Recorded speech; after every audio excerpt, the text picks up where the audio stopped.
Hello everybody.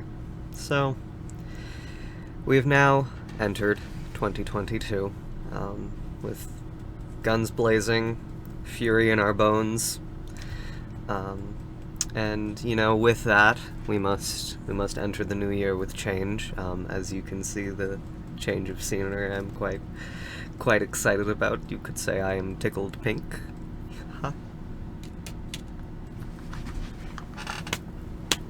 I'm very funny. But no, I'm very happy with the change of scenery. I decided that the Nintendo posters that have been on my wall since grade 6, while they were lovely and they served their purpose, I could do better than that. So I decided to do better. And with that, we have changed the scenery a little bit. You can see some things changing, but that's fine. That's not what this video is about. And mayhaps I one day do a video explaining the entire scenery. But regardless, now is a time of reflection. While we trudge forth into the new year, it's also an important time of reflection upon the old year. And I did most of my reflection on the previous year in my channel in 2021, my plans for 2022. But also, there are different ways to reflect on the year, and one of the ways that I wanted to reflect on it was by talking about my favorite albums from last year, because very often as they say, I'm the movie guy. As the people at work call me, I'm the movie guy. So,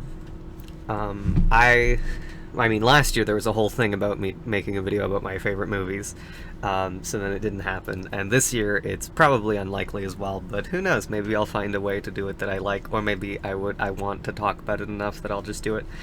Or I do something different. Maybe I'll do something different. Who knows? Regardless, not important. But I was like, you know what I have not talked about on my channel at all is music. And music is something that's very important to me, as is probably important to you as well. It's important to a lot of people. A lot of people listen to music. Jocelyn wanted out. So yeah. With most art forms, with most mainstream art forms, I guess, like music, TV, movies, etc., everyone will have some degree of relationship with it, how much they engage with it. And I am by no means a music guy in the sense of, I keep up with all the things, and, I keep up with the Grammys, and, popular artists, and, good artists, and all that. Because music, out of all the medias, or most of the medias, I won't say all because there's a lot of different media types, but music is one of the most subjective medias, but also one of the most accessible, and one of the most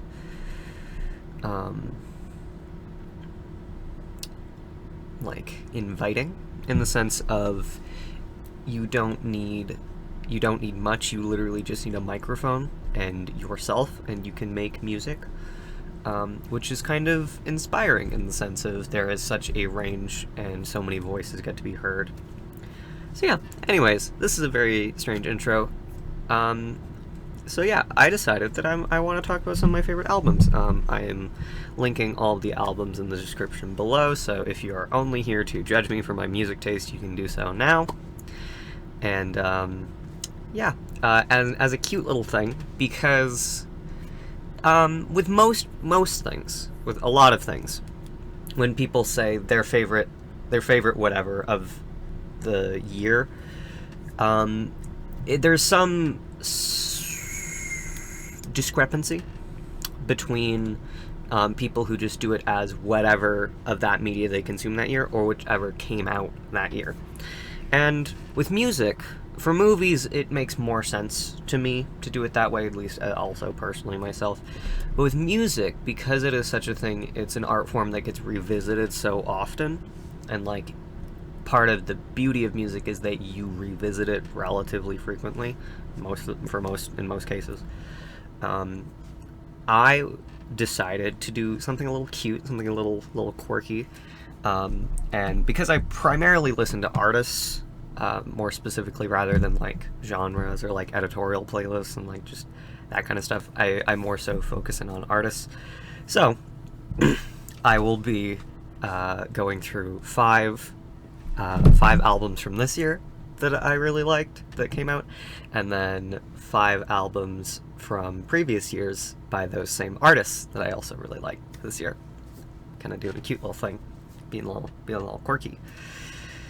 So yeah, and then at the end there's also 3 extras because I could not finish. I don't care, because it's my video. I can break the rules if I want to, because they're my rules, and also because I couldn't fit them into that kind of album from this year, album from previous years thing, because they either did not have previous albums that I had listened to / enjoyed, or did not have albums that came out last year. So anyways, let's get a start on it. This video is already going to be way too long because I have a 6-minute intro, but it's fine. So off the top, we've got Remember and Pages by Future of Forestry. Now, I don't know how I'm going to start these, really. Generally, Future of Forestry is an artist that I really enjoy a lot. And in a lot of ways, I think one of the first songs I listened to of theirs was Slow Your Breath Down, which is featured in the Travel series, as well as Film and TV Collection, which is kind of like a compilation album that they've done that's a bit more, like, I think one of their more popular side. Regardless, and for a while, though, that was one of the only songs I'd listened to from them. And it took a while for me to dig into the rest of their discography. And once I actually dug into the rest of it, I was not disappointed in the slightest. And last year is no exception. I would say that there aren't a ton of Future Forestry albums or songs that, like, stick with me or, like, are, like, my favorite albums or favorite songs, even though this is my favorite albums because I liked all these albums, but in the sense of, like, I don't, like, lose my mind over them, but they're just albums and songs that I can always throw on and, like, comfortably sing along to and, like, just appreciate them always. And I think that Remember really characterizes that well. It's just 8 tracks, so nothing massive. A lot of them were released as singles prior to the release, but I ended up not listening to many of them just because I wanted the full album when it came out, and I really enjoyed all of them. There aren't really many tracks that stick out. Like, Tears is obviously kind of the more, like, emotional heavyweight of the album. I'm also going to talk about these like you know what's happening, so you can pull up the track list if you want to, so you can follow along with my little words. I'd say like Tears is really great, but, like, overall I don't think there's a weak track on this album at all, because I think that they are all solid. I think that Free might be my favorite, but no, they are all really good. So yeah, I enjoyed that album. And then Pages. Oh, so Pages, I first listened to it Was it 2019 that I first listened to it? I believe so. And I used to have psychology class in grade 11. And for the most part, we would do, like, answer these questions on a Word doc after, like, reading 2 articles. And it was pretty straightforward, pretty easy. So we'd often have a lot of extra time in class that we could just kind of do other homework, do what else. So some of the time I used that to, like, listen to new music, listen to different albums, that kind of stuff. And one of those days I decided to listen to Pages. Now, up until that point, I still hadn't dug into Future of Forestry a ton, other than I think I listened to the rest of Film and TV Collection, which is a mix of, is it their first album, Twilight, I think? And Travel series, which is like 4 EPs that then got released as a full thing. Not important. So then I dug into Pages, and, like, I didn't think much of Pages to start with, but then I couldn't stop thinking about it. Like, I think the thing that makes art really beautiful is how it sticks with you.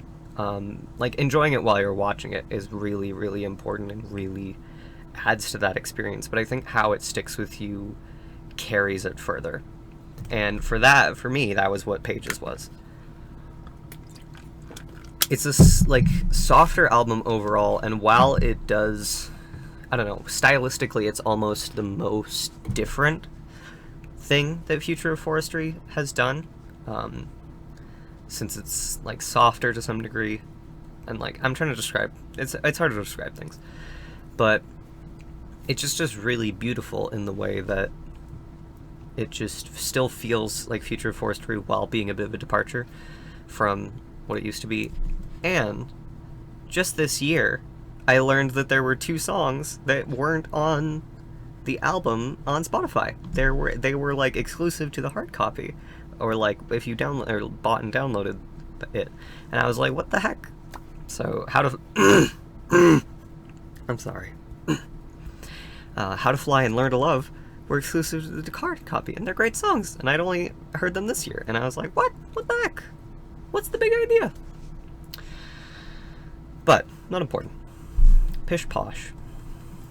So yeah, overall Future Force, no, Pages is just an album that I loved a lot, and like, it's hard to pinpoint a favorite song on Pages as well, because so much of Future Forestry is just being able to appreciate all of it without any of it feeling out of place for me. That's the big thing for me about Future Forestry, is that while they may not be like my favorite artist of all time, or like make my favorite albums or my favorite songs of all time, they just make really solid music that I can always appreciate. So on Pages, if I had to choose any that really stand out, I think that Please Let Me Be really like just sticks with me and is really beautiful. And yeah, just Please Let Me Be. The rest is still really good though. So alrighty, on to the second one. Scaled and Icy, I'm gonna do the live version, and then Regional at Best, both by 21 Pilots. Jocelyn is back at the door. Hi. So, 21 Pilots is probably the only artist you will have heard of from this list. And, yeah, I don't know. It's always kind of like, ugh, when you enjoy more widely listened to bands, because people often have more opinions on widely listened to bands. So like, think negatively of me if you will, if you must. But I specifically so let me break it down. So Scaled and Icy came out in May, and obviously I listened to that to like just all the way, moon and back. Listened to it a ton, and it wasn't my favorite in a lot of ways. Arguably, maybe my least favorite album of theirs overall. And yeah, I really enjoyed the back half. I think that the back half was much stronger than the front half. I think that the last 5 songs on Scaled and Icy were great, amazing. And I don't know, first 5 left something to be desired. But then, something that came along with it was the live stream experience, which was kind of their version. I mean, I think 21 Pilots is touring now with Scaled and Icy, but it was what they did at the time as kind of the launch of Scaled and Icy, to do this hour-long kind of like surreal live experience that like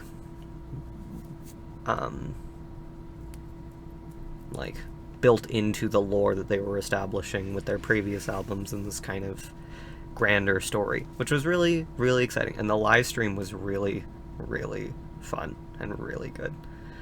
And recently, I say recently, I don't actually know how long ago it was. It doesn't say month.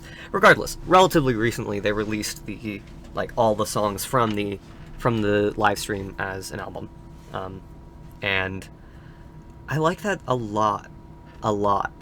And part of that is because it takes a lot of their older songs as well and puts new twists on them, or kind of makes them flow into new or other old songs, which I really, really love. And I don't know if I could pick a track on this really, just because so many of them flow into the other. Mulberry Street Live is great, but I also love original Mulberry Street. I think the opener of Choker into Stressed Out, into Migraine, into... does it go into Morph?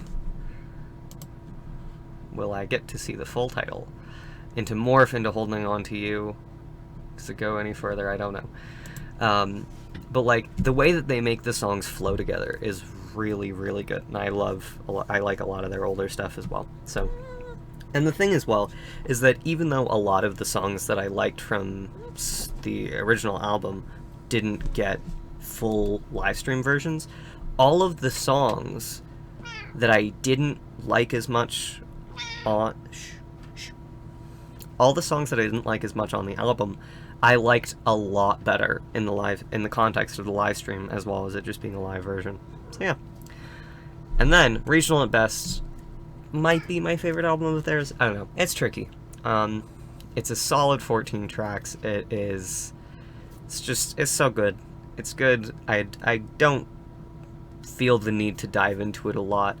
I personally enjoy it more than Vessel, even though they have a lot of similar songs. And yeah, I love Anathema. I think that's very easily my favorite track on the whole thing. Yeah, I feel like I don't have a ton to say about Regional at Best, other than it's an album that I really love, and that, yeah, just kind of sticks with me in its own ways. Okay, moving right along. Next, in case it wasn't clear, I've got the track lists of all the albums on the screen behind me, so that's why I keep staring off into the distance. I'm not ignoring you, I swear.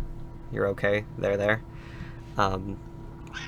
Yeah, I've got them all pulled up just so that way, because I know the track lists of all of these albums generally, but also some of them are like 14 songs, and I'm not going to remember them all in order, and I'd rather not spend a minute being like, wait, was that on this album or was that last album? Shh, you need to quiet down. Anyways, next up, Semler, Preacher's Kid, and Of the Things That Matter.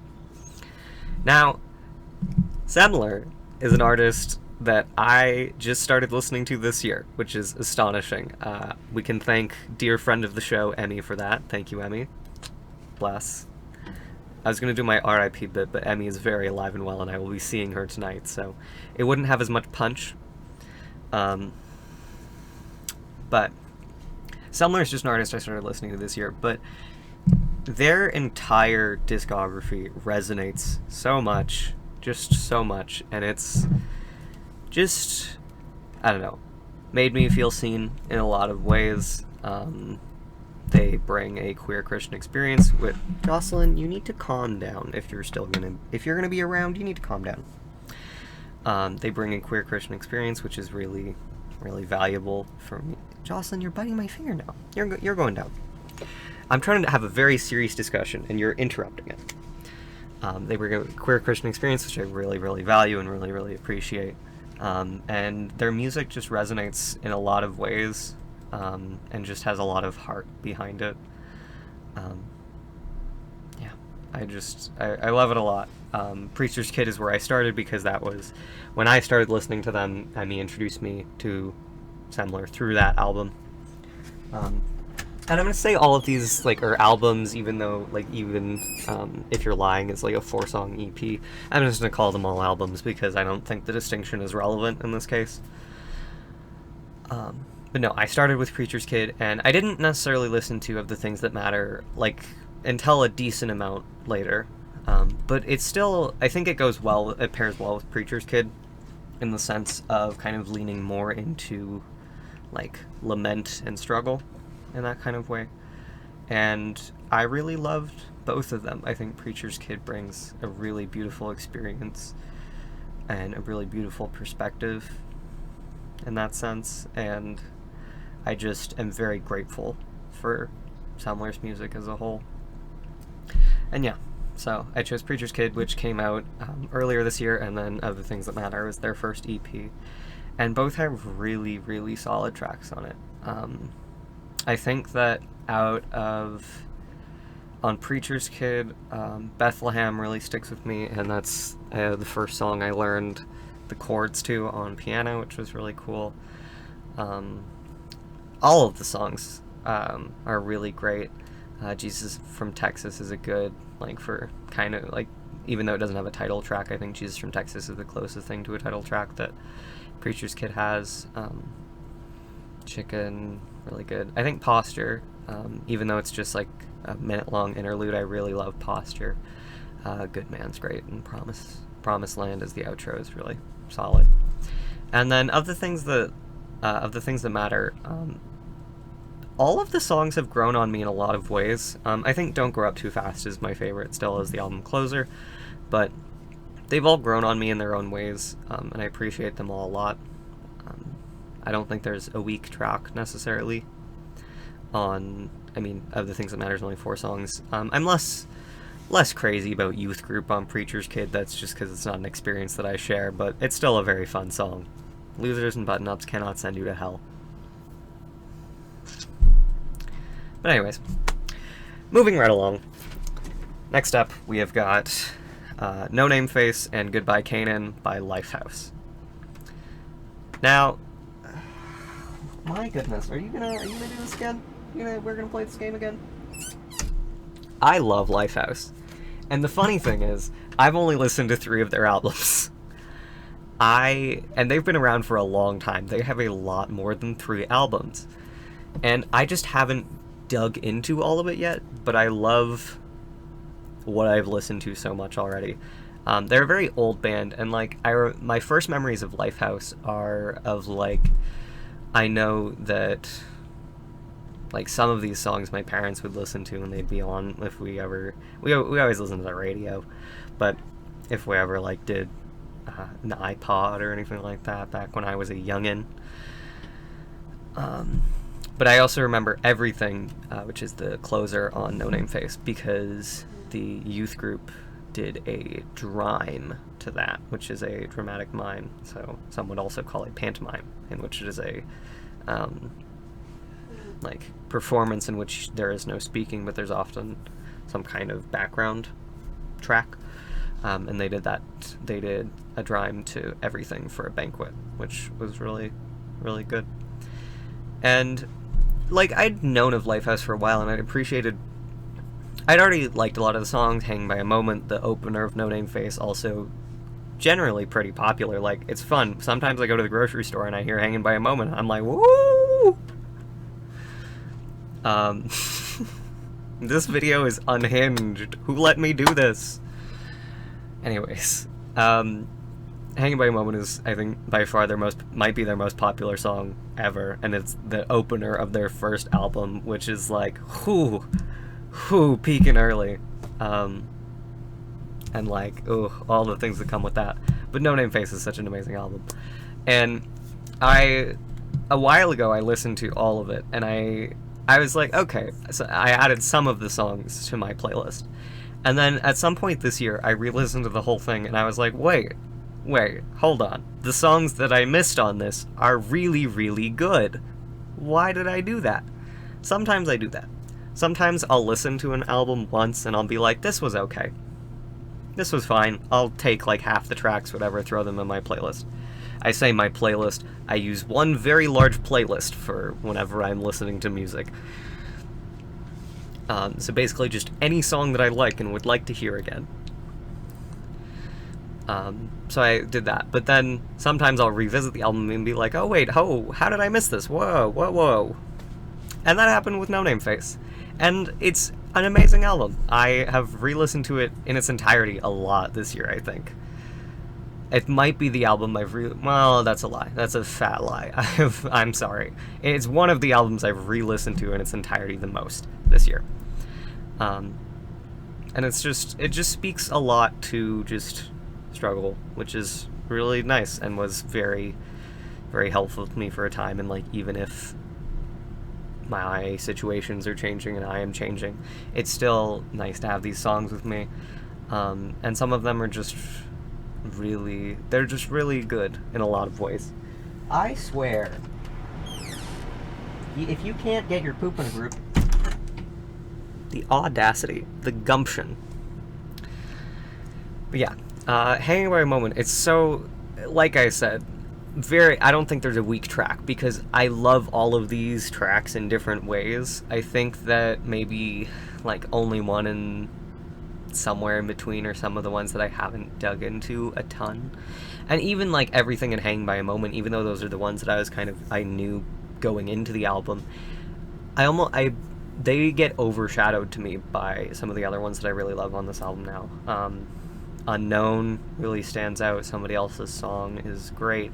Six Cycle Carousel helped me for a long time in the way, like, I don't know, just helping me characterize my own struggles. Quasimodo I think is my favorite track on the album. Maybe. Clean Clatter, Simon, Breathing, Trying, they're all great. They're all just so good. Anyways. And then, Goodbye Canaan, which is the EP that they released last year. I'm gonna make a little confession. I didn't listen to it till a week ago. So I technically didn't listen to it in 2021, but I don't care. It is my rules. I do what I want. And, well, I listened to Dragonflies in 2021, so I'm gonna give myself the pass. And originally, it kind of, I don't know, it took less time than No Name Face with this one for me. I listened to it once and I was like, this is decent. And then I just listened to it a couple more times. And I was like, whoo, wow, because it's only like 25 minutes, because it's 6 songs. And Goodbye Canaan, as a closer, title track, oh, the power in that. And then Dragonflies I had already listened to because they released it as a single. Really enjoyed that. Static and En Rouge, really great. Not a huge fan of Chester Copperpot, but it might grow on me more if I listen to it more often. But anyways, so yeah, I really enjoy Lifehouse, and I am excited to dig into the rest of their discography, because the only album other than those two that I've listened to of theirs is Stanley Climbfall. And while I didn't like it as much as either of the ones that I've listed, I'm bound to enjoy the rest of their discography, so I'm excited for when I get to dig into it. And the last one of this little fun little thing that I'm doing, you thought that I wouldn't be a sneaky guy, but oh wait, I was sneaky. Late Bloomer and 6 Feet Under All the Same by Semler again. So, Semler released 2 EPs, albums, whatever, 2 albums this year, and I loved them both. And they also released 2 albums / EPs previously, so I'm just talking about them all. Yeah, in October they released Late Bloomer, and it was really, really exciting. Late Bloomer was really exciting in a lot of ways, because I got to go into it with hype, because I got to anticipate it, because I had been a fan of Semler since March when I had first listened to Preacher's Kid. So then I got to experience the release of an album. I need you to calm down. Something that I really love about finding new artists that I enjoy,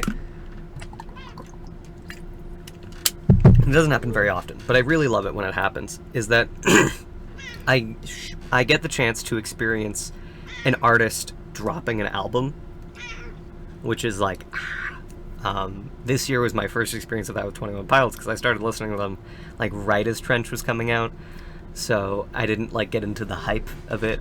The hype, because it's a track on Trench. Anyways, and same with Future of Forestry, and the same went for Semler, except I became a fan of them this year, and they just released 2 albums, so it worked out for me. I need you to calm down, Justin. And yeah, Late Bloomer was really beautiful in a lot of ways, and I appreciated it a lot, because Preacher's Kid was much more of a heavy lament, and drew some criticism for that. I shouldn't say some. It drew a lot of criticism, especially from evangelical Christians and that kind of stuff, being how can they claim they're Christian and write those kind of stuff? And that's not to say that Late Bloomer caved into that at all and tried to shy away from Preacher's Kid. I think that in the episode of Semler's podcast with their wife, they even talked about how they opened Late Bloomer with a song called Psalm 101, which is based on Psalm 101, and that is a lament. If you have ever seen one, that is a lament.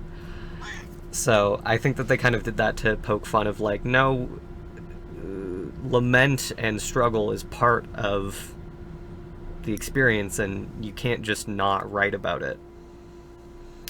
So yeah, I loved it. So, And, like, I did this a little bit, but, like, there's a lot of parallels between Preacher's Kid and Late Bloomer, and I think that they pair very well together. The songs can be seen as, like, similar in the sense of, like, there's certain roles that are filled on both of the albums that, like,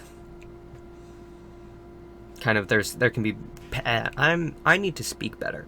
Parallels can be drawn between the songs, like Psalm 101 and Bethlehem, both as kind of opening laments. Prodigal Girl and Chicken, both being about past experiences with people and kind of them not accepting Semler. I'd Rather Be a Ghost and Good Man, I think, kind of. I think that's a weaker connection. Jocelyn, I've had it up to here. Wanna Grab Coffee and Youth Group, kind of lighter songs. Late Bloomer and Jesus from Texas, kind of title tracks that are just a lot more general but still a lot more applicable, and then Hallelujah and Promised Land, kind of not important. Regardless, I loved all of Late Bloomer a lot. Similar to Preacher's Kid, though, Wanna Grab Coffee is like more of a low point on the album for me, but that's just because it is a lighter song. I still think it's very good, and I still think it's very necessary on the album. But it's just like when taking the tracks individually, it's less for me. But I still think that it really needs to be there, and it's really good. And if I had to pick a favorite from the album, it's so hard to choose between Late Bloomer and Hallelujah in Your Arms. They're both real good, so I'm just gonna choose them both. But also like Prodigal Girl and like I'd Rather Be a Ghost and Psalm 101, like, oh, they're just also good. And Wanna Grab Coffee sometimes it's fun. Anyways, and then 6 Feet Under All the Same, which is Semler's If I Could Speak, the album Semler released before Preacher's Kid, in like 2018, I think. And I really enjoyed 6 Feet Under All the Same. I dug into it. I think it was the first one that I dug into after listening to Preacher's Kid. And I didn't appreciate it too much at first. I think Beauty Queen was the only song I ended up saving off of it. And then I re-listened to it like a month later or whenever, and I was like, whoa, hold on, whoa, I've missed some things. Because goodness, is it really, really good. And just resonates a lot with my experience, and especially the way that I've grown this past year. It resonates a lot. I think that, like, maybe Oh My Girl, I guess, is kind of like a weaker song, and in retrospect now, Beauty Queen is kind of almost, like, those two are almost like my least favorites of the album now that I appreciate the rest of it so much. Like Shades of Blue and Skeleton really, really hit home. Down by the Church is just a fun kind of, to some degree, interlude because it's only a minute, but it's still really good. Undead Love, beautiful. And then When I Go to close the album. The closing songs of Semler albums, like, deconstruct me in such beautiful ways of, like, they just, like, hold me and they're just like, it's okay. Pat pat. But, like, also while, like, like, destroying you ever so gently. All Semler albums have phenomenal closing songs, and without fail, thus far, Of the Things That Matter had Don't Grow Up Too Fast, which is my favorite song off that. 6 Feet Under the Same has When I Go, which is amazing. Preacher's Kid has Promised Land outro, which is really a really, really good outro. And then Hallelujah in Your Arms closes Late Bloomer. It's just so good. But anyways, I love it so much. And it just resonates a lot because it speaks to an experience that's really important to me because I share it. And yeah, I just really appreciate having Semler's music. Now, Speedfire round, woo! Here are 3 albums that I could not fit into this fun little list format. We've got Fear by Citizens. This came out 2019, I think, if I'm not mistaken. It did. And I didn't appreciate it a ton at first. Pardon me. But Citizens as a whole is kind of like Future of Forestry, but maybe a little bit more in the sense of I don't necessarily, like, go crazy over their albums, but I just appreciate all of it a lot. And I think Fear really kind of gets into appreciating a lot, though.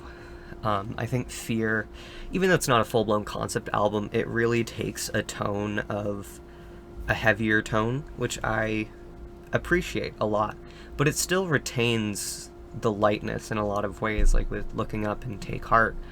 But also, it's not a lament of, like, nihilism. It's a lament of heaviness while seeing beauty where it is. So yeah, I love Fear, but I couldn't fit into the thing because Citizens did not release an album this year. But it's still, I dug into it a lot this year, and I still wanted to mention it. Because I obviously didn't mention every album I listened to this year, and that I liked this year. But for some of them, it felt more important to mention them, even if I couldn't fit them into the previous 5 the way I did. Nurture by Porter Robinson. Now, this album did release this year, and Porter Robinson does have a previous album, but I have not listened to it in its entirety. I've listened to 2 songs from it, and I did not like either of them very much. Not that I hated them, they just weren't quite for me. So I have no intention of listening to Worlds anytime soon, but I really enjoyed Nurture. I really enjoyed it. And a lot of the songs stick with me in a lot of ways, and like my favorites have changed, which is kind of exciting. Something Comforting used to be, I think, my favorite off the album, but now ones like Sweet Time, Mother, Wind Tempos really stick with me, which I love. Yeah, I would say at this point Sweet Time might be my favorite on the album, but they are all really, really strong. Trying to Be Alive is also really good. So yeah, I look forward to whatever Porter Robinson does in the future, and maybe I'll get around to listening to Worlds at some point. Now, here's why I bit my tongue earlier while talking about Lifehouse, because Pacific by Christa Wells is by far the album I have listened to the most this year, I think, obsessively re-listened to. I only first listened to it in like December, and I just kept listening to it. I think I listened to it in its entirety at least twice a week for a while. Jocelyn, you are really grinding my gears here. For a very long time, I listened to it for like twice a week. Insane. Nuts. But I love it so much. I love it. I just dug into it, and yeah, it really, Christa Wells as a whole. I performed Christa Wells' song Velveteen, which is on one of her previous albums, for the talent show this year, which was really, really, like, I don't know, big for me in a lot of ways. Performing like that and performing a song like Velveteen about, I don't know, becoming yourself and really just struggling, but also finding yourself in that process. I really, really love that, and I think Pacific really encompasses that in its entirety, that kind of idea of just moving forward from where you are through brokenness, like not ignoring brokenness, but navigating through it to something better. Maybe I'm just talking silly talk, but no. So Pacific is an album I loved, but it came out 2020, and Christa Wells not released an album this year, so I could not fit it in. But all 3 of the albums I mentioned, were really important to me this year in a lot of ways, so I wanted to mention them even if I couldn't put them in the fun format that I did with the others. Yeah, and I think off the whole thing, I think like Meet Me at the Water might be my least favorite off the album, but it's really not that important. And then really the rest of the 6 have been my favorite off, well, maybe not Let It Out, but like I Can Do Better, Falling Up, Pacific.